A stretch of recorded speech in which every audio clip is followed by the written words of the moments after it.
Hey, what's up, everybody? BDF44 coming at you with another video. All right, so the Lakers are in 11th place and the Nets are in 10th place, and there's only 5 games left to play. Why is this? How is this even possible?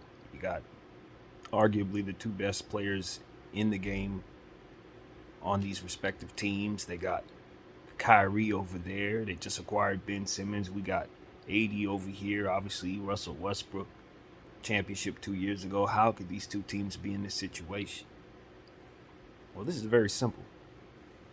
Very, very simple. You know what they both have in common? They both built around 3 maximum contracts, 3 superstar contracts. That's what both teams did, and as a result, they find themselves without adequate cap space to purchase good mid-level talent. That's what it really comes down to. Now, there are ways to manage the situation better than both of these teams did. You got to pick better youngsters rather than going old, in my opinion. You know, when you put these teams together with these 3 max contracts, you got to make sure first that the 3 max contracts are able to hold down the load. Means 82 games plus playoffs for more than one season. That's your intention. So these got to be some of the best conditioned athletes in the world. If you're going to build 3 max contracts, you know the type of players you truly want? You want Giannis Antetokounmpo. You want Russell Westbrook in his prime. You want LeBron James in his prime. And why I pick those players is because those are the most athletic, durable superstars you can find. You know that if they're in their prime, if they're at 22, 23 years old with their bodies, they can do 82 games plus playoffs. Probably healthy, probably win every game because you got them out there at their highest level in their best condition. That is when you can put the type of players that the Nets and the Lakers put around these players and get away with it. But if you're making those 3 max contracts, players who have injury histories, older guys who don't play defense, guys who have a lot of holes in their game, like Westbrook, you know what I mean? Guys who are slight in stature, you're not probably going to get very far. You need role players to help do the bully ball stuff and the rebounding and the block shots and all these different things that role players need to be able to do for the stars in order for the stars to get, to have the energy to close games out every night. Asking your superstar to play both defense and offense, it's hard to do. At that level, that is extremely difficult to do. Look at some of the best players in the world. If they're not in the best shape with some of the best genetics, they usually wear down if they're forced to play both sides of the floor, unless they're like 7 feet tall. You think about it. If you can hold down both offense and defense, how long do those players usually last? They don't. First one come to mind is Kawhi Leonard for me right now. Played hard as heck on defense, played hard as heck on offense, and then had injury issues for years.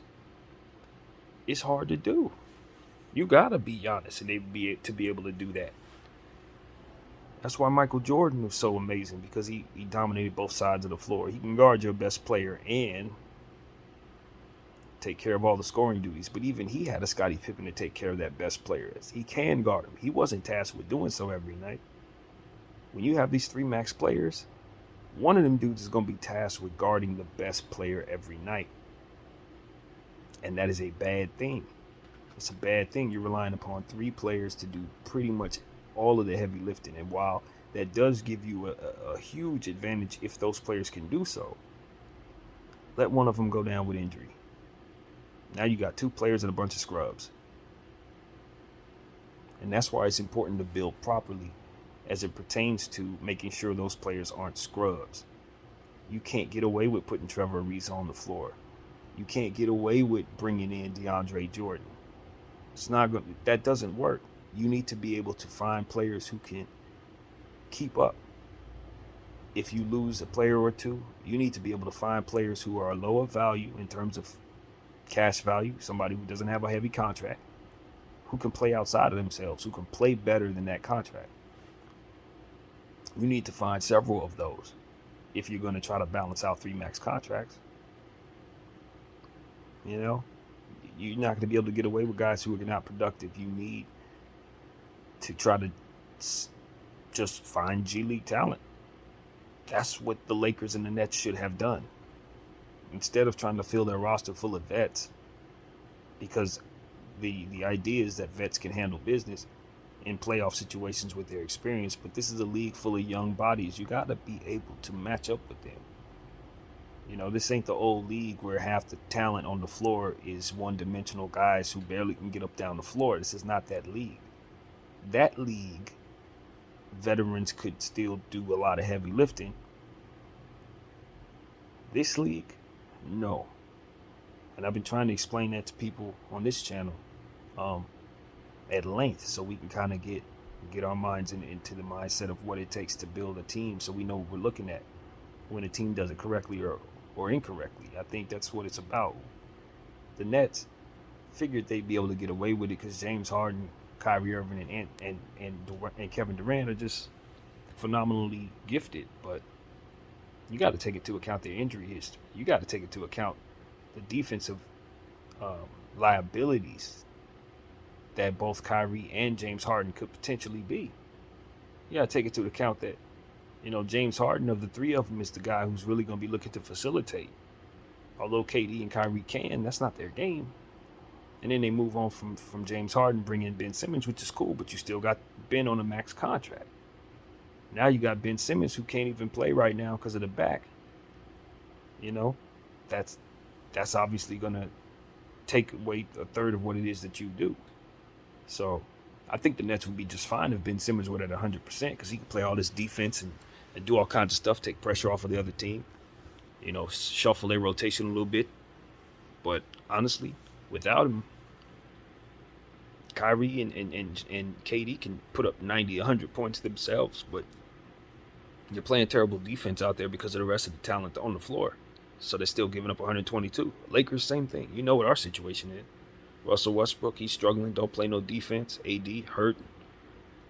Bron, older, doesn't play defense either most of the time. I mean, you put these $1.6 million contract, 1.2, whatever it is, $1 million contracts of older guys who can't be productive anymore.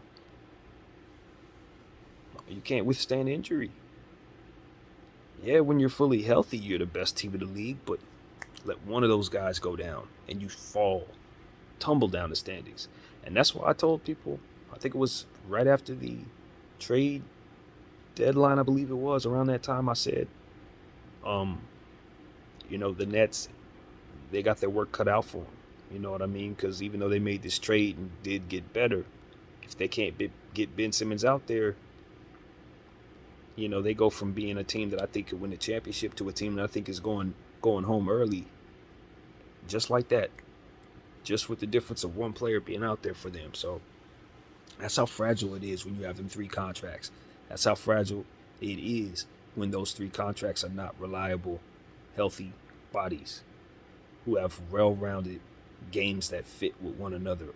That is so important as well. Make sure that fit makes sense. Don't put guys together that cannot play with one another. Learn from the Lakers. We did that, and we carved ourselves into a really, really bad situation. So that's what it is. That is what it is. I'm not surprised by what I'm seeing from the Nets. Like I said, if they get Ben Simmons out there and he's 100%, they immediately can be dangerous to whoever they see in the play-in tournament or the playoffs. It's that simple. You know, it's that simple. You add him to that mix and he's able to defend and do the things that he does, push the pace, get easy buckets and rebounds and stuff like that. That team changes. It totally changes. Every problem that you think they have right now immediately goes away when you throw Ben Simmons down there to guard players. Because that's what you see around there. The Nets and the Lakers play the same type of defense. That's what you see. But the difference between the Lakers and the Nets, well, I guess AD could be considered this for sure, but I would say the differences between them is that the Lakers didn't have a defensive anchor, and the Nets now do. But the Lakers do too if AD's healthy. So I think that's why those two teams are super dangerous. Now the Lakers are obviously in a much worse position because they're not in position to make the play-in tournament as of right now, and the roster probably won't be able to hold up even with AD and Bron. The Nets, however, their situation is a bit different. I don't think they're in as dire a situation and probably will make the tournament, as to which I still think of them as very dangerous depending on the matchup they get. I don't think Miami wants to see them even without Ben Simmons. I just think that's a strange matchup. But all in all, I don't think either team has any shot of winning the title. I've had to walk back both. I said that both of these teams were going to win the title at one point or another during the season. I've had to walk that back. I just had to, man. New data gives you new opinions, and that's what's new data, man. If Ben Simmons' back is as bad as it is, the Nets don't have a chance, and the Lakers are just the Lakers, and that's just that. So, yeah, man. I just wanted to come up here and kind of just weigh in on these two situations because it is a topic that we talk about ad nauseum on this channel. How to properly build a franchise as it pertains to just the basics of what you want and how your structure should be from your cap standpoint. You just don't want to overload your cap with three bodies, giving all the money to three different guys and just trying to find scraps everywhere else. It makes your situation too fragile. And these guys are human. At the end of the day, I don't care how talented you are. You're human. You're going to get injured. It just is what it is. The best players who've ever played have had injury issues. All of them. Even Bron in his later status. Injury issues. So, depth is key. Youth is key. Respecting that depth is more common, which is also important in regards to this conversation. You're going to find more teams that are more deep. Nets got beat by Atlanta tonight. Why? Because Atlanta got more weapons. It's that simple. It's not that Atlanta has heavier superstars, although Trae Young is mighty. At the end of the day, they just got more guys. They just keep hitting you with more quality talent, and that's not to be underestimated. It balances itself out when you consider what that third superstar represent. He's the equivalent of like 3 or 4 mid-tier guys. But those 3 or 4 mid-tier guys are going to do more for you than that one guy. If that one guy ends up hurt, those 3 or 4 mid-tier guys are still giving you, continued production in different areas. And when you consider what those different areas could possibly be for your basketball team, depending on how super duper that one superstar is, you're probably better getting 4 or 5 different guys you can attack from different spaces on the floor. Give yourself different dynamics and things of that nature. So the notion that you are just so much better because superstars win championships, I think that's a bit overrated as it pertains to loading up on superstars. Yes, you need a few superstars, maybe 2 to be exact, but 3 is too much. And I think the fit with 2 superstars and a bunch of role players can potentially be a lot better than 3 superstars if you don't build that superstars trio properly. So I'm firmly in belief that I can beat your team with 3 superstars with my 2.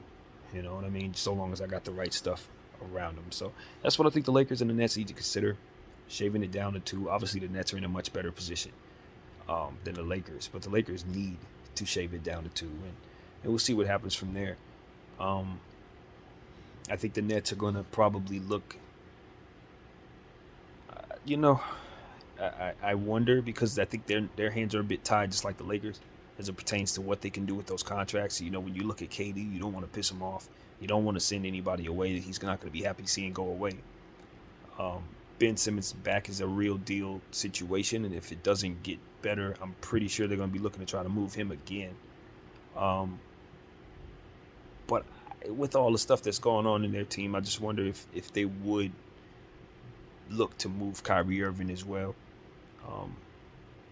It's just it's one of those situations where no matter how much you appreciate his game, he's won a championship. You know how incredible he is as a talent in the areas that he's gifted in. He's unmatched. And the stars respect him. All of the greatest players look at him and say, he has skills I wish I had. So it ain't nothing to say about Kyrie that you can't respect. It's just a matter of, can he stay healthy? Will he choose the game of basketball when other things arrive and remain consistent and attentive for an entire season, which is something he's going to have to prove to everybody he's willing to do. Just be a basketball player all the time. You know what I mean? I know that's not something that is easy for him in terms of his choices and how his life is, but it's what's required when considering if he's somebody that you can build around in this type of situation. And if I'm the Brooklyn Nets, he's already answered all those questions for me. You know, I gotta be honest about that. He's already answered all those questions. You know, and it's like I'm in a fragile situation because if I already got Ben with the back, KD's getting older, he has the Achilles, and then I got Kyrie and I can't rely upon him for whatever good or bad reasons. It just becomes a point where I have to move on from Kyrie. Now, will KD let me move on from Kyrie? I have my doubts about that. But I don't think that I've seen enough good from Ree, if I'm the Nets, to move forward in the way that we have. You know? And now I'm not choosing Ben Simmons over Kyrie based on that back and based on Kyrie's, star power and skills, and Ben Simmons' deficiencies and things of that nature just make it so that he's just a hair less valuable to me than Reed today. But if I'm projecting forward, depending on a healthy Ben Simmons and what it looks like in terms of Reed slowing down and what Father Time looks like in his regard, it might be best to bank on Ben Simmons long term if you're the Nets, depending on how you look at that. I think some would argue that you don't go with either one of them. I certainly understand that too. I think at the end of the day, the Nets have some hard choices to make, and KD has some hard choices to make. Now I look over at Bron, I say the same thing. KD and Bron gotta look in the mirror and say, apart from my brothers, Kyrie and AD respectively, apart from my brothers, I am responsible for the organization that I play for at this time. You know, that's what KD and KD and LeBron respectively have to really, really, really zone in on, because a lot of what it is that they are trying to accomplish has their brothers' fates attached to them, and that may not be what's best for the organization, and they mean more to the organization than their brothers do.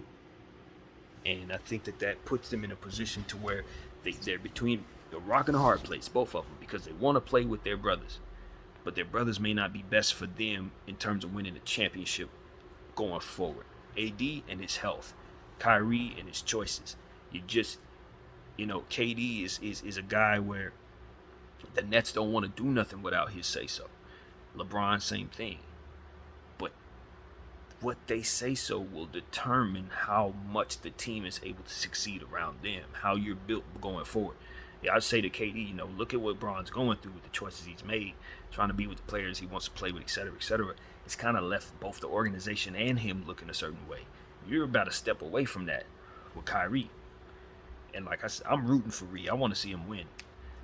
But there's a certain truth that when you're representing the organization, you're not going to be able to sway from, no matter how much you support somebody. And that's the results of what it is that they've shown you.